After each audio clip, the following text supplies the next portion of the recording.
Some big news to go over today is the Pittsburgh Steelers have made multiple signings in what has been an already busy week for Omar and the Pittsburgh Steelers. They continue to make moves, including one sneaky signing in particular that has fans very intrigued. We'll break that down as well as discuss some new candidates for the Steelers' next head coaching jobs. They have requested another interview. We'll break that down as well as some interesting emotional comments from Aaron Rodgers that have leaked surrounding the locker room after the wildcard game and the loss on Monday. So a ton to go over today, folks. You're going to stay tuned to the very end of the video. But before we get into it, a quick thank you for all your support. It's been a great year for the channel, and hopefully you guys are enjoying it, even though the Steelers are out of it, at least out of the actual playoffs. Folks, let's dive into it. Now, I want to start with a couple different things. Now, we do have some updates surrounding Arthur Smith and a potential job with him elsewhere, but I want to dive into multiple signings they have made. And you probably recognize some of these players. You might not recognize all of them. However, a couple of them, in particular, are very notable. And of course, we saw last year a lot of guys who get signed in, to the practice squad and things like that end up making quite the impact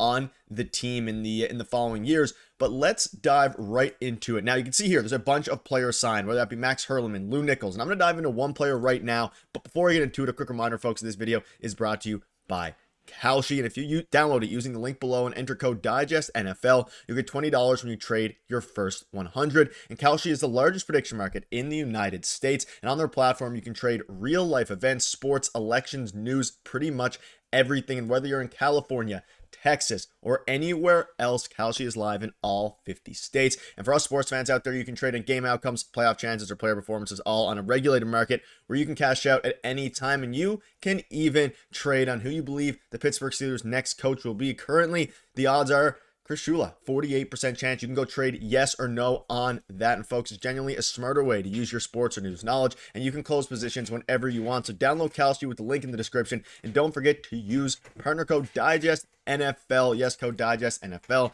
to get your $20 bonus. And thank you once again to Kalshi for sponsoring this video. Now, folks, let's dive right back into the signings. Now, again, a ton of different moves. We're going to see a lot of these guys at, of course, in training camp in a few months, but we're going to be diving into a couple guys here. Now, let's give you some context surrounding these players, because there is a lot of them. Let's start with a few, because I'm sure, we'll dive into the one I'm excited about, but we'll start with this one. So you can see here, the Williams and Goodlow signings were reported prior to the Steelers announcing the moves, as Pittsburgh moved quickly to add depth and bring back familiar names on either side of the football. Of the 13 players signed, all but Cole Burgess, and that's the one we'll dive into in a minute here, spent time with the Steelers during last year, with 12 others spending time on their practice squad at one point or another. So there's a ton of signings here, but let's dive into Hurlman and Nichols. So they both played for the Steelers in training camp and the preseason. We're kind of familiar with them. I had a couple videos mentioning them because they were, of course, around the practice squad and, elevated from time to time. You can see Nichols here was elevated. Plumlee, John Reese Plumlee, we've covered in the channel a bunch. Used to be a quarterback and then turned into a wide receiver. He bounced around the Steelers practice squad this season, and of course, mimicked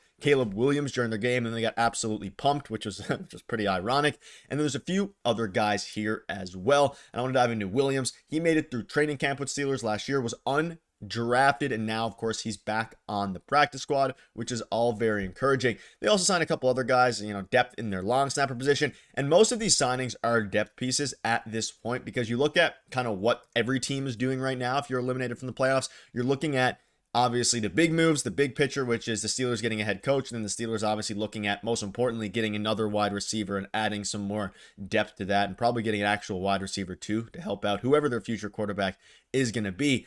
But a lot of these guys are depth pieces that are going to be crucial. And you can see Goodlow, Bow, and Henry, they were on the Steelers practice squad. And I'm happy that Omar Khan's still moving to keep the depth on the team. You need it in football, right? With all the injuries that are happening. But Cole Burgess.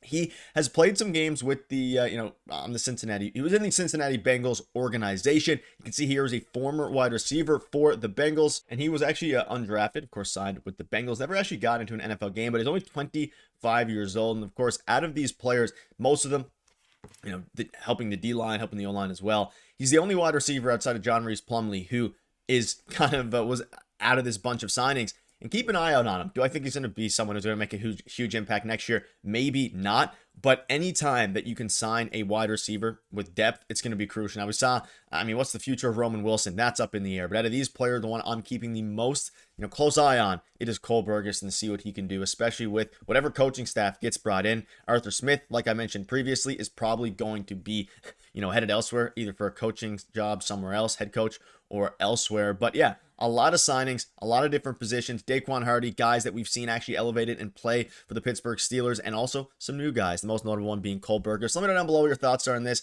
Obviously not the biggest of headlines, but at the same time, every one of these signings matter, and we'll probably look at this in a few months and be saying, okay, one of these guys ended up standing out, maybe even, figuring out a way to start for this team like Dylan Cook did. Started off as a practice squad guy, got elevated, and then ultimately started a playoff game for the Pittsburgh Steelers. Didn't go great against the best defense in the NFL and the Texans and, Will Anderson, all those guys. But at the same time, it was good. So let me know down below what your thoughts are. Also, shout out to Kalshi on that. Let's also dive into a couple other things. So I want to start with this from Ian Rappaport 2 hours ago. Arthur Smith has been requested by the Lions for their OC position. So there is multiple teams in the mix for Arthur Smith, whether that be the Arizona Cardinals, the Tennessee Titans, and now, of course, the Detroit Lions. There's 1 year left on the Steelers deal, so he would have to give other teams permission to interview him from OC, but from what Nick Farabaugh has heard, they will allow him to interview for those similar roles. I don't expect Arthur Smith to remain on the Pittsburgh Steelers next year, because they're going with a new coach who can bring in his whole entire staff. Now, Arthur Smith does have a year left on his deal, but keep in mind that Terrell Austin's contract is up. He won't be returning, and whatever head coach is going to get brought in, I'd hope that he's going to be, whether that be really anyone. You can see here, Chris Shula is obviously favored. Brian Flores, Nathan Shielhaas, any of these guys are going to bring in their own OCs. And maybe they go with a Chris Shula head coach, Nathan Shielhaas OC tandem, which would be obviously ideal. Or Brian Flores, I'm sure he wouldn't bring in Arthur Smith. So that's, very encouraging stuff, especially as you kind of start to look ahead now at what their head coach will look like. The whole staff is going to change. And speaking of that, you can see here from Nick Farabaugh again, Ejiro Evero has been requested for an interview from the Pittsburgh Steelers. So you can add him to the list of multiple over the last 24 to 48 hours that have been added, including, of course, like guys I just mentioned. But he's the Panthers defensive coordinator at this point. It's interesting, and the more names that get brought up, the more I'm kind of excited to see who they actually go with. Obviously, I saw you guys in the comments yesterday. You kind of want Chris Shula or Nathan Shielhaas. I don't blame you. That's kind of who I'm leaning towards. Well, Brian Flores would be really good.